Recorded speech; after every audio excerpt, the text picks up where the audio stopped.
Hello students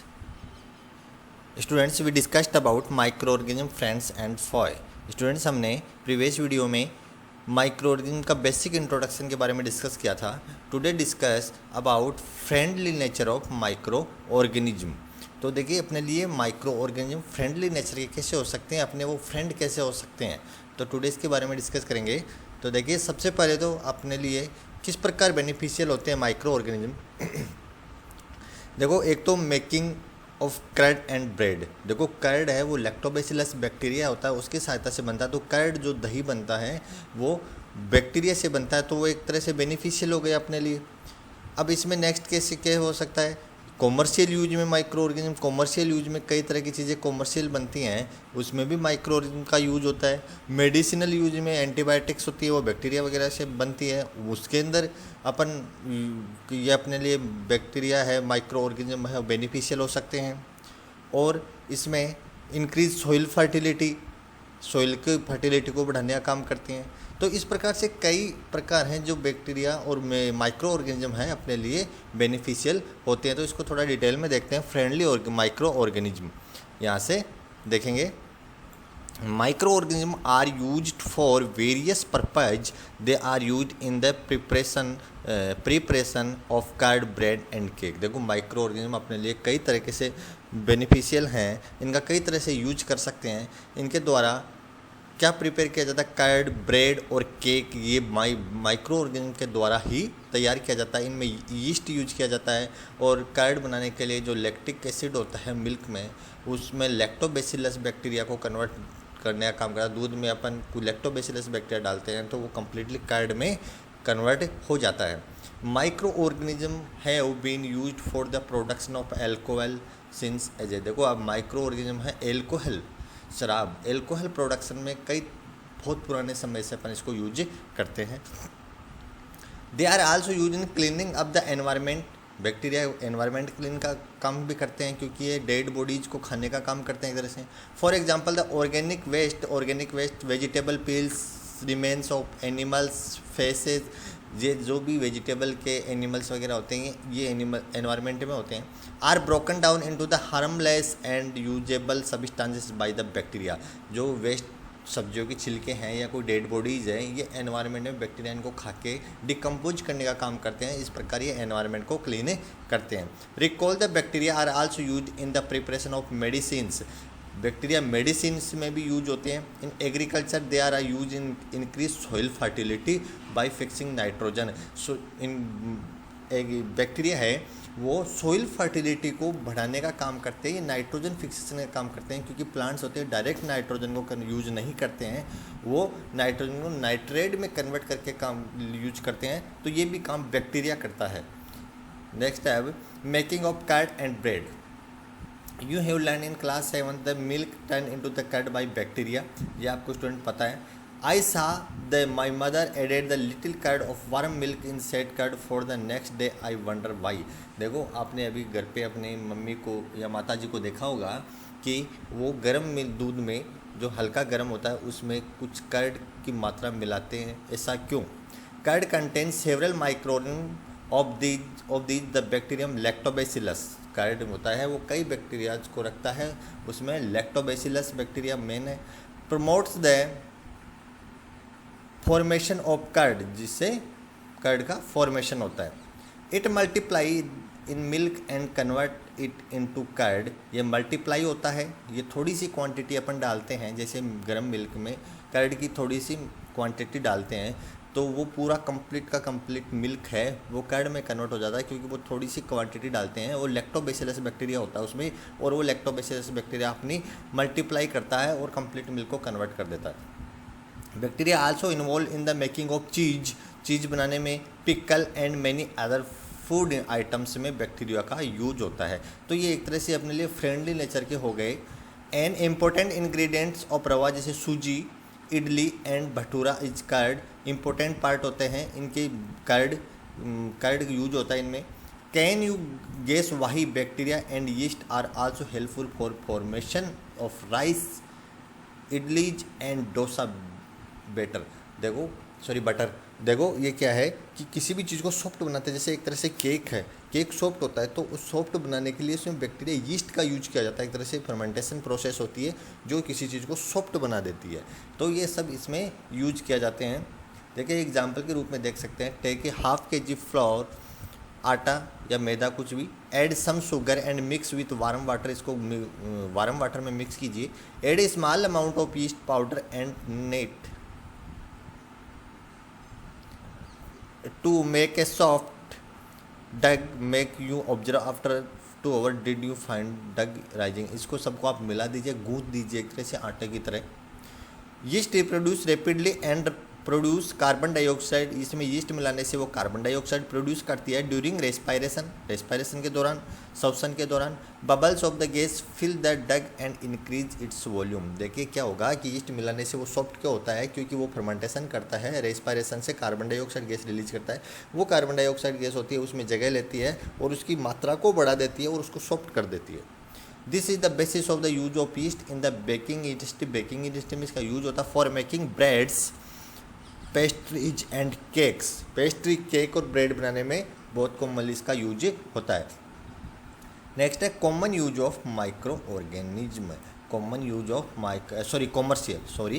commercial use of micro. Upon commercial रूप से micro organism का use कैसे कर सकते हैं। Micro organism are use for the large scale production of alcohol production में माइक्रो ऑर्गेनिज्म का यूज करते हैं। Wine and acetic acid vinegar, जो अपन एसिड बेस्ड चैप्टर में स्टडी किया था विनेगार को। Yeast is use the commercial production of alcohol and wine. ईस्ट का कॉमर्शियली यूज होता है एल्कोहल और वाइन प्रोडक्शन में। For this purpose yeast is grow on natural sugar present in the grains like barley, wheat, rice, crust fruit juice etc। देखो for this purpose yeast is grow on natural sugar. देखो natural sugar क्या होता है, natural sugar होता है जो natural चीज़ों में जो शुगर होती है उसको बोला जाता है नेचुरल शुगर, जो किस में barley, wheat, rice, crust fruit juice etc।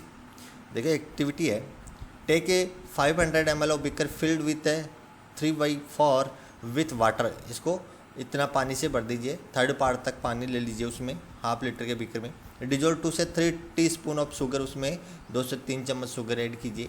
Add ½ A spoon of east, इसमें ½ चम्मच ईस्ट की भी मिला दीजिए और फिर इसको वार्म प्लेस पे रख दीजिए 4 से 5 आवर के लिए। Now smell the solution. आप उसको सॉल्यूशन को स्मेल करोगे तो ये एक अजीब सी स्मेल आती है, वो स्मेल किसकी है ये गेस कीजिए। This is the smell of alcohol and sugar has been convert into the alcohol by yeast. ये शुगर, ये इसमें जो एल्कोहल था, this is the smell of alcohol. Alcohol की स्मेल, एल्कोहल की जैसे स्मेल होती है वैसी स्मेल होती है। ये sugar has been convert into alcohol, क्योंकि उसमें जो शुगर थी वो किस में कन्वर्ट हो गई, एल्कोहल में, बाय यीस्ट के द्वारा, यीस्ट के द्वारा उसको कन्वर्ट कर दिया गया। This process of conversion of sugar into alcohol is known as fermentation. देखो ये कन्वर्ट करने की प्रोसेस है, इसको फर्मेंटेशन बोला जाता है, किण्वन बोला जाता है एक तरह से। Louis Pasteur discovered fermentation. ये याद रखना, लुईस पास्चर ने फर्मेंटेशन की प्रोसेस को बताया था 1857 में। अब है medicinal use of microorganism. Medicinal में यूज कैसे होता है, whenever you fall ill a doctor may give you some antibiotics tablets. आप जब इल होते हो, बीमार होते हो, तो डॉक्टर के पास जाते हो तो डॉक्टर कुछ एंटीबायोटिक्स टैबलेट देता है। कैप्सूल और injection such as a penicillin, आपको कैप्सूल भी दे सकता है, इंजेक्शन होते हैं पेनिसिलिन के। पेनिसिलिन एक तरह से एंटीबायोटिक है। अलेक्जेंडर फ्लेमिंग ने इसको सबसे पहले डिस्कवर किया था, penicillin antibiotic. The source of these medicine is micro organism. ये मेडिसिन एक तरह से माइक्रो ऑर्गेनिज्म ही है। दीज मेडिसिन किल और stop the growth of disease causing micro. जब आप एंटीबायोटिक्स लेते हो तो एंटीबायोटिक्स क्यों लेते हो, क्योंकि अपने शरीर में जो भी डिजीज़ है, डिजीज कोजिंग जो भी बैक्टीरिया वायरस हैं उनको किल करने का काम करते हैं। अपने WBC में इसको स्टडी किया था। Such medicine are also called antibiotics. जो भी दूसरे बैक्टीरिया को किल करने के अपने शरीर में काम करती है, ऐसी जो भी अपन टैबलेट्स लेते हैं उनको अपन एंटीबायोटिक्स बोलते हैं। These days a number of antibiotics are being proceed from bacteria and fungi. These days a number of antibiotics are being proceed from bacteria। आज के दिन बहुत सारी एंटीबायोटिक्स बैक्टीरिया और फंजाई से बनाई जाती हैं। स्ट्रेप्टोमाइसिन, जिसका एग्जांपल है स्ट्रेप्टोमाइसिन है, टेट्रामाइसिलिन है, इरिथ्रोमाइसिन है, are some of the commonly known antibiotics which are made from fungi and bacteria. ये कॉमन नाम है जो बैक्टीरिया और फंजाई से बनाए जाते हैं। ये सीन लास्ट में लगता है लगभग एंटीबायोटिक्स से, एजिथ्रोमाइसिन है जैसे इस प्रकार लगता है। आप देखिए in 1929 Alexander Fleming was working on cultural of disease causing bacteria, suddenly the found the spore of little green mould on one culture plate. देखो क्या है कि अलेक्जेंडर फ्लेमिंग अपने लैब में वर्क कर रहे थे, उस समय उन्होंने देखा था कि कुछ स्पोर लाइक स्ट्रक्चर हैं वो green mould on one of his culture plate होती है जो लैब में यूज होती है, उस पर आ गई थी। और he observe that the presence of mould prevent the growth of bacteria. इसमें कुछ इस प्रकार के मोल्ड थे जो बैक्टीरिया की ग्रोथ को कम कर रहे थे, और वहाँ से उन्होंने आइडिया लिया कि बैक्टीरिया की ग्रोथ कम करने के लिए कुछ अपन ऐसे एंटीबायोटिक्स बना सकते हैं। The antibiotics are manufactured by growing specific microorganisms are used cure of variety of disease। Antibiotics बनाने के लिए माइक्रोऑर्गेनिज्म यूज किया जाता है और वो डिजीज को क्योर करने का काम करती हैं। Antibiotics are even mixed with the feed of livestock and poultry to check microbial infection of animals. ये एनिमल्स में भी यूज किया जाता है इन्फेक्शन को चेक कम करने के लिए। They are also use to control many plant disease. ये प्लांट डिजीज में भी इसको यूज किया जाता है। देखिए क्या है, it is important to Remember that antibiotics should be taken only on the advice of qualified doctor। आपको एंटीबायोटिक्स का यूज क्वालिफाइड डॉक्टर की एडवाइस से ही करना चाहिए। Also you must complete the course prescribed by the doctor. आपके जो doctor के द्वारा जो प्रिस्क्राइब किया जाता है वो कोर्स कंप्लीट करना चाहिए। If you take antibiotics when not needed और in wrong dose it may the drug less effective when you might need it in future. देखो अगर आप बीमार हैं और तब तो एंटीबायोटिक आपको लेने की ज़रूरत है, लेकिन आप वैसे ही एंटीबायोटिक्स ले रहे हैं तो वो आपको गलत नहीं लेनी चाहिए, क्योंकि उसके लिए फिर अपन भविष्य में बीमार होते हैं तो उसका इफ़ेक्ट कम हो जाता है। बहुत ज़्यादा मात्रा में एंटीबायोटिक्स लेने से फिर भविष्य में जब भी अपन बीमार होते हैं तो उनका इफ़ेक्ट कम हो जाता है, फिर उसके हाई डोज लेना पड़ता है। Also antibiotics taken necessarily may kill A beneficial bacteria in the body. और आप गलत तरीके से यूज करते हो तो बेनिफिशियल बैक्टीरिया अपने बॉडी में, यूजफुल बैक्टीरिया, उनको भी एंटीबायोटिक्स किल करती है। एक बात याद रखना स्टूडेंट्स, एंटीबायोटिक्स बैक्टीरियल डिजीज में ज़्यादा काम करती है, साधारण कॉमन कोल्ड या जुकाम में ये काम नहीं करती हैं। Antibiotics however are not effective against cold and flu. देखो कोल्ड, जुकाम और फ्लू में ये यूज नहीं होता इनका। These are caused by virus, क्योंकि ये वायरल डिजीज़ है। बैक्टीरियल डिजीज में एंटीबायोटिक्स का यूज होता है।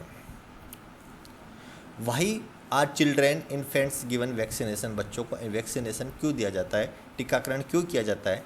When a disease carrying microbes enter our body, जब डिजीज कोजिंग बैक्टीरिया वगैरह अपनी बॉडी में इंटर करते हैं, the body produce antibodies to fight the invader. The body also remember how to fight the microbes enter again. देखो जब अपन vaccination करवाते हैं तो उसके विरुद्ध जब भी कोई डिजीज कोजिंग बैक्टीरिया अपने शरीर में एंटर करता है तो उसमें जो वैक्सीनेशन के जो जर्म्स हैं, बैक्टीरिया हैं अपने शरीर में, एंटीबॉडीज हैं, वो उसके प्रति, एंटीजन के प्रति एक्टिव होते हैं और उस चीज़ को किल करते हैं और वो डिजीज़ अपने नहीं होती है। इसलिए वैक्सीनेशन ज़रूरी होता है।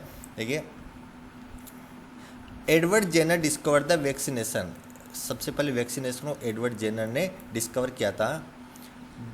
From the disease causing microbe ever, this is how to vaccine work. Several disease including cholera, tuberculosis, smallpox and hepatitis can be prevented by vaccination.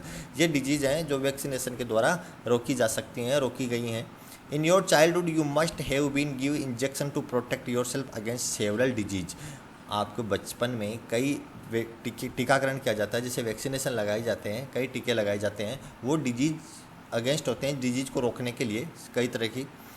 Can you prepare a list to this disease you may take help from parents. आप इनकी list बना सकते हो और अपने parents की help ले सकते हो। It is essential to protect all children against these disease. Necessary vaccination are available in the nearby hospitals. ये सभी के लिए ज़रूरी है और ये वैक्सीनेशन अपने नियर हॉस्पिटल में उपलब्ध होता है। You might have seen the advertisement of TV and newspaper regarding protection of children against polio under a pulse polio programme. आपने टीवी पे प्रोग्राम भी देखे होंगे, टीवी पे एड देखा होगा, पोलियो से संबंधित प्लस पोलियो प्रोग्राम है। Polio drop given the children are actually a vaccine. आपको पोलियो ड्रॉप पिलाई जाती है, वो एक्चुअली एक वैक्सीन है। A worldwide campaign against the smallpox has finally led to its eradicate from most parts of the world। World wide में देखो small pox का भी इरिगेशन कर दिया, उन्मूलन कर दिया गया ये वैक्सीनेशन के द्वारा।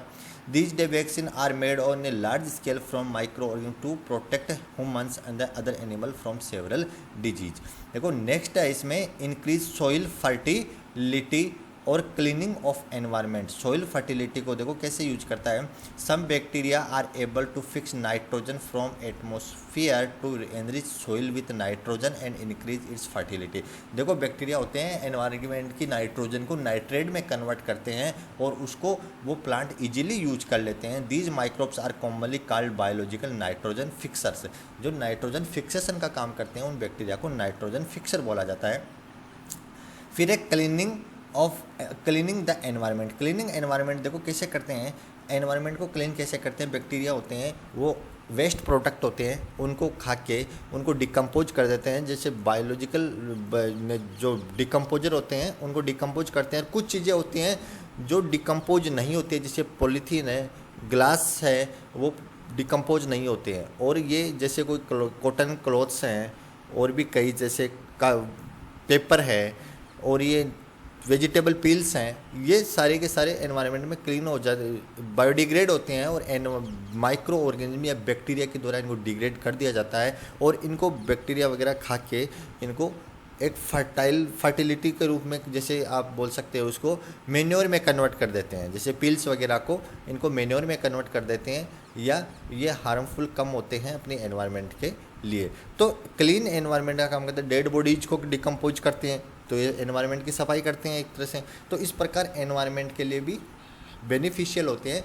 तो इस प्रकार जो भी आज अपने स्टडी किया वो कम्प्लीटली एनवायरनमेंट या अपने लिए ह्यूमंस के लिए फ्रेंडली नेचर के जो बैक्टीरिया या वायरस थे, माइक्रो ऑर्गेनिज्म थे, इनके बारे में स्टडी किया। नेक्स्ट वीडियो में, नेक्स्ट क्लास में अपन क्या स्टडी करेंगे, ये अपने लिए कैसे फोए हैं, हार्मफुल कैसे हैं अपने लिए। तो ये मैंने ऐसे डिटेल में बता दिया आपको कि एनवायरनमेंट क्लीन का काम कैसे करते हैं, क्योंकि वीडियो ज़्यादा लंबा हो रहा है। तो आज के लिए इतना ही। Okay, thank you.